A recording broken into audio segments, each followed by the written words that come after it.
नमस्कार, मैं ओमकार शास्त्री और मैं यहाँ पर आज आपके सामने प्रस्तुत करने वाला हूँ कक्षा 10वीं के संस्कृत की पुस्तक आमोद से पंचमः पाठः स एव परमाणु, पांचवें पाठ को जिसका नाम है स एव परमाणु, वही परमाणु है, उसे परमाणु कहते हैं।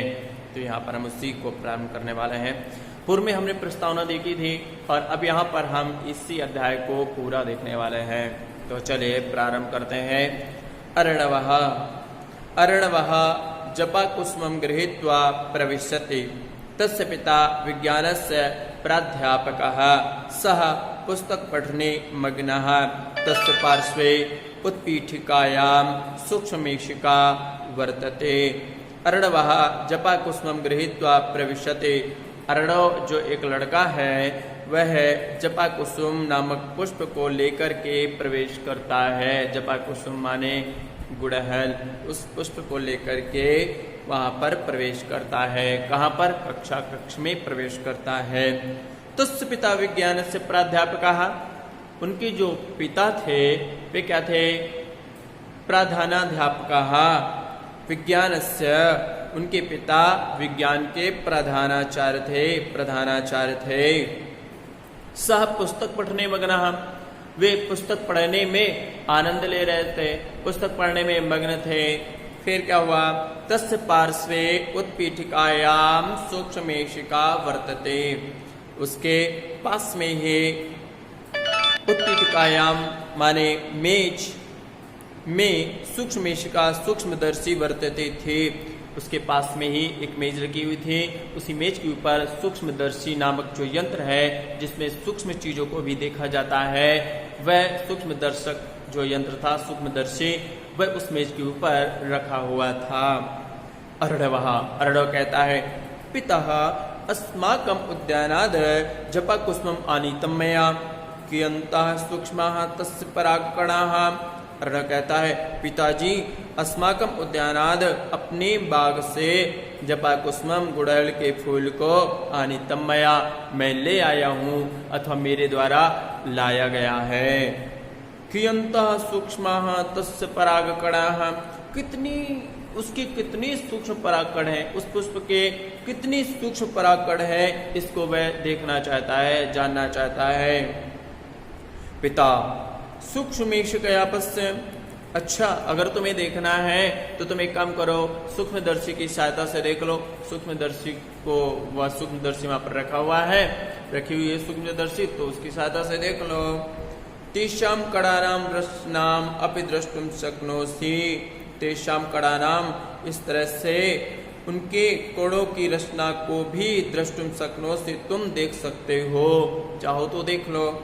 अर्णव तथा करोति, अब पिताजी ने जैसा कहा कि मेज के ऊपर सूक्ष्मदर्शी रखा हुआ है, उससे तुम जपाकुसुम यानी गुड़हल के पुष्प के परागकणों को देख सकते हो, सूक्ष्म परागकणों को देख सकते हो। तो वह अर्णव वैसा ही करता है जैसा पिता ने कहा, अर्थात वह सूक्ष्मदर्शी से जाकर के देखने लगा। अच्छा, पिताजी कहते, किम दृष्टम त्वया, तुम्हें क्या दिखाई दिया, तुम क्या देख रहे हो, तुमने क्या देखा?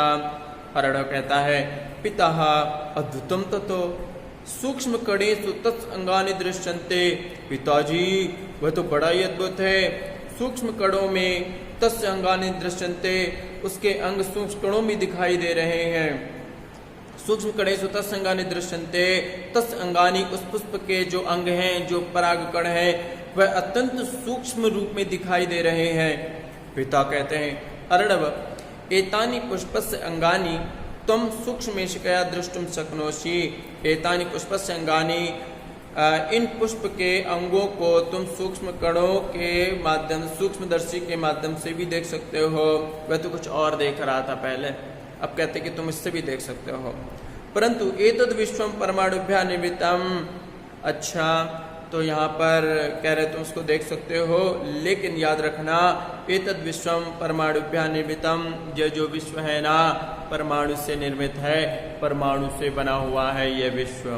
अच्छा, पहले तो वह पुष्प को देखता है, लेकिन पिताजी कहते हैं पुष्प को, जिस प्रकार तुम पुष्प को देख सकते हो, फिर क्या होगा उसी प्रकार तुम समझो ये जो सृष्टि है ये भी परमाणु के माध्यम से बनी हुई है, परमाणु से ही बनी हुई, परमाणु से मिलकर के बनी हुई है। अच्छा, सृष्टि परमाणु से बनी हुई है, ये किसका दर्शन है? ये वैशेषिक दर्शन है। वैशेषिक दर्शन कहता है कि जो सृष्टि है वह परमाणु से मिलकर बनी है। जब आप वेदांत दर्शन पढ़ेंगे तो आपको पता चलेगा कि जो सृष्टि है पंचमहाभूत से बनी हुई है और वास्तव में ये सृष्टि कुछ बनी नहीं है, केवल आभास मात्र है। ठीक है, लेकिन हम यहाँ पर वैशेषिक दर्शन के माध्यम से पढ़ते हैं तो हम यहाँ पर यही देखेंगे कि ये जो सृष्टि है परमाणु के माध्यम से बनी हुई है।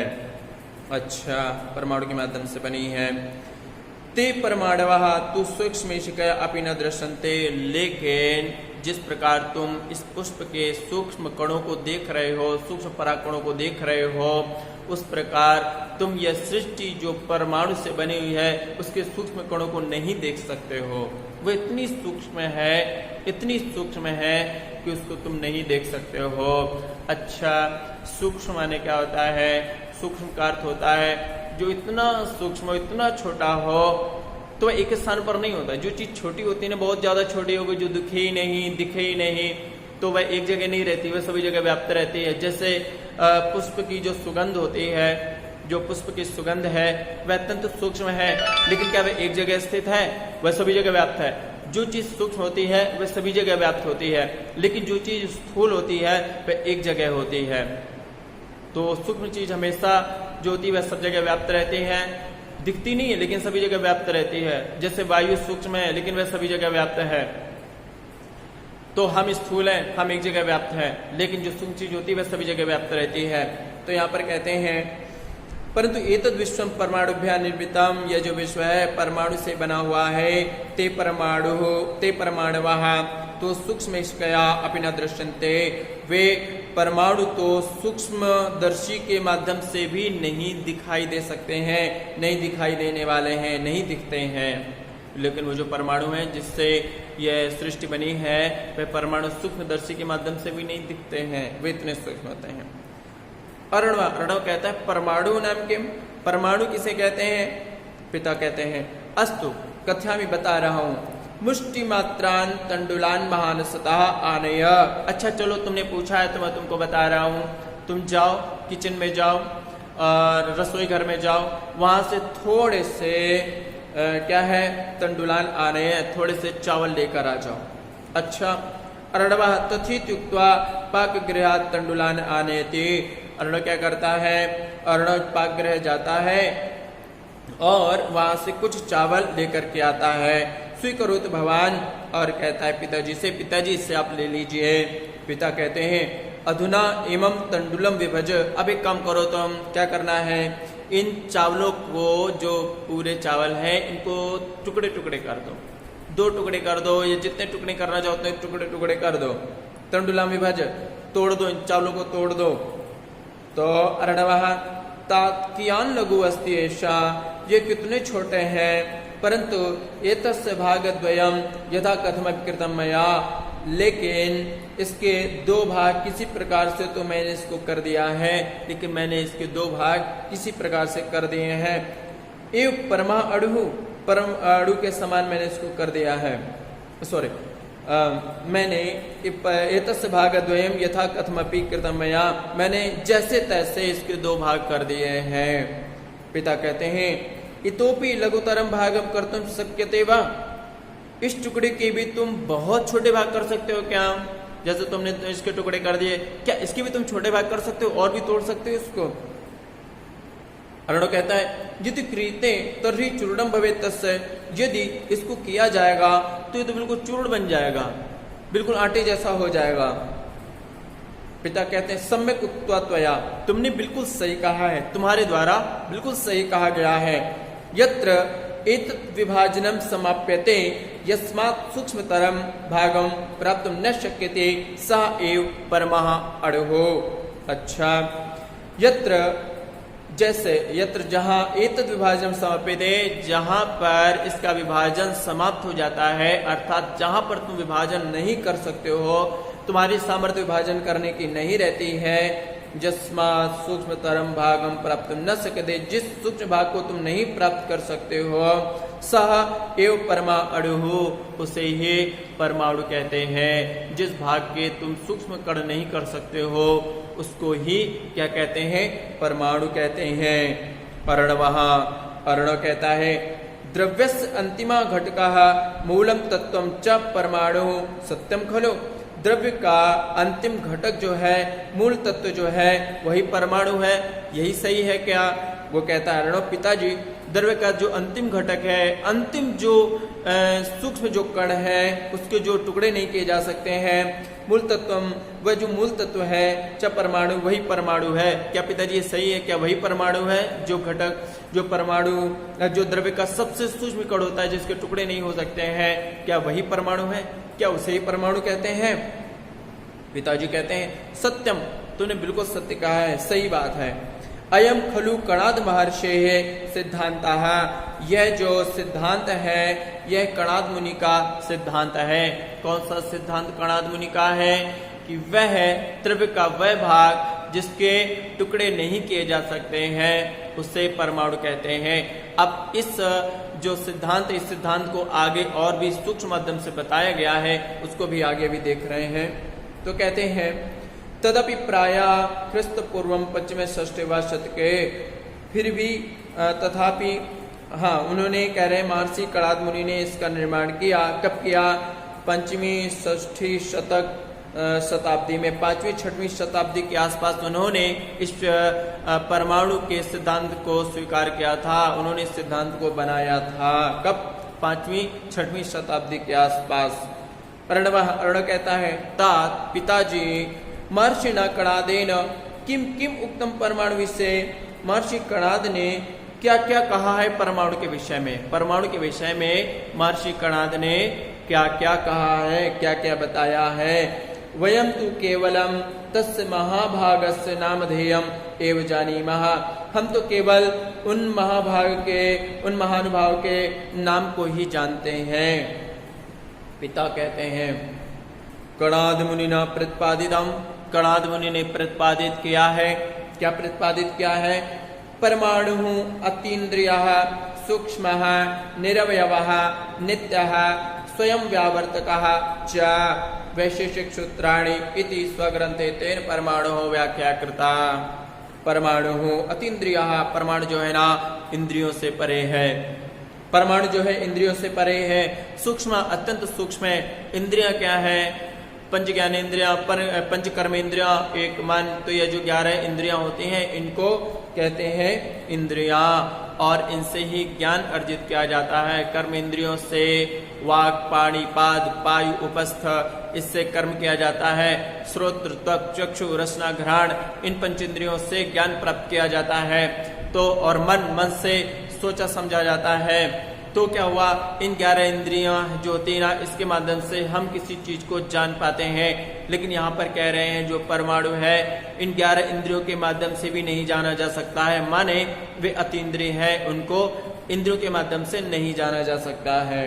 सूक्ष्म, वे अत्यंत सूक्ष्म है। सूक्ष्म इसीलिए वह सभी जगह व्याप्त है। जैसे वायु सूक्ष्म है, वायु को हम देख नहीं सकते लेकिन वह सभी जगह व्याप्त है। तो सूक्ष्म जो चीज होती है ना वह सभी जगह व्याप्त रहती है। निरवयवः, अवयव रहित है, उसके टुकड़े नहीं किए जा सकते। अगर टुकड़े कर दिए जाए फिर परमाणु किस बात का? वह तो फिर और भी अत्यंत सूक्ष्म है ना, उसके टुकड़े नहीं हो सकते हैं। तो अवयव निरवयव ही रहेगा। अवयव हो गया तो फिर दूसरा जो भाग बचेगा वह परमाणु कहलाएगा। उसके टुकड़े नहीं हो सकते हैं, अवयव रहित है वो। जैसे वायु के टुकड़े नहीं हो सकते हैं, अच्छा जैसे अग्नि के भी टुकड़े नहीं हो सकते हैं। ठीक है। नित्यः, वह नित्य रहने वाला है, वह नित्य रहेगा, हमेशा रहने वाला है। स्वयं व्यावर्त कहा, स्वयं व्यावर्त है, स्वयं फैला हुआ है, स्वयं विस्तृत है, उसको किसी ने फैलाया नहीं है। वह स्वतंत्र है इसीलिए स्वयं फैला हुआ है। बस यही कणाद मुनि ने प्रतिपादित किया कि वह जो परमाणु है अतीन्द्रिय है, सूक्ष्म है, अवयव रहित है, पूर्ण है, नित्य है, स्वयं फैला हुआ है। वैशेषिक सूत्राणि इति स्वग्रंथे तेन परमाणु व्याख्या करता। वैशेषिक सूत्र में, वैशेषिक सूत्राणि, वैशेषिक सूत्रों में इति स्वग्रंथे, इस ग्रंथ में वैशेषिक सूत्र को इस ग्रंथ में 3 परमाणु व्याख्या करता, उस परमाणु की व्याख्या की गई। वैशेषिक दर्शन में परमाणु की व्याख्या की गई है। अच्छा, अर्णव कहता कासा व्याख्या, वे कौन सी व्याख्या है, वे कैसी व्याख्या है? तो कहते हैं, पिताजी कहते हैं, जाल सूर्य मरीचिस्थम यत् सूक्ष्मं दृश्यते रजः तस्य षष्ठतमो भागः परमाणु स उच्यते।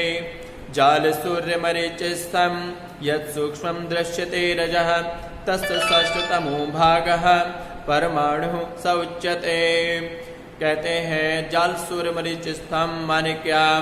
सूर्य के घेरे में स्थित जहां तक सूर्य की रोशनी दिखती है, उस रोशनी में स्थित जो सूक्ष्म कण होते हैं उन्हें जाल सूर्य कहते हैं। माने घर की छत में एक छोटा सा छेद हो और धूप आ रही हो, तो धूप की रोशनी से जब वह रोशनी अंदर आती है तो वहां पर छोटे छोटे कण दिखाई देते, उस रोशनी में छोटे छोटे कण दिखाई देते हैं। उस छोटे कण का भी जो सबसे छोटा 6वां भाग आप कर दीजिए, वह जो सूक्ष्म कण है जो केवल दिख रहा है, उसको स्पर्श नहीं किया जा सकता है, उसकी भी अगर आप 6वां भाग कर दे, उससे ही परमाणु कहते हैं। अर्णव कहता है, अहम एतद् विषय विस्तरेण पठितुम इच्छामि, मैं इस विषय में विस्तार से पढ़ना चाहता हूँ। पिताजी कहते हैं, उत्तमम, बहुत अच्छा। श्वः मम महाविद्यालयम आगच्छ, कल तुम मेरे महाविद्यालय पर आ जाओ। अच्छा, उस समय तो वह घर पर गया होगा। बोले महाविद्यालय आगच्छ, मेरे महाविद्यालय आ जाओ। तत्र कणाद विषयकानि नैकानि पुस्तकानि सन्ति, वहां पर कणाद विषयों की नैकानि पुस्तकानि सन्ति, अनेक पुस्तकें हैं। तब जिज्ञासा निश्चयेन शामेत, तुम्हारी जो जानने की जिज्ञासा है वह अवश्य ही शांत हो जाएगी। तो यहाँ पर हमने जो है 5म पाठ को देखा और अगली बार हम 6वें पाठ को देखेंगे। तब तक के लिए आप सभी लोगों को नमस्कार।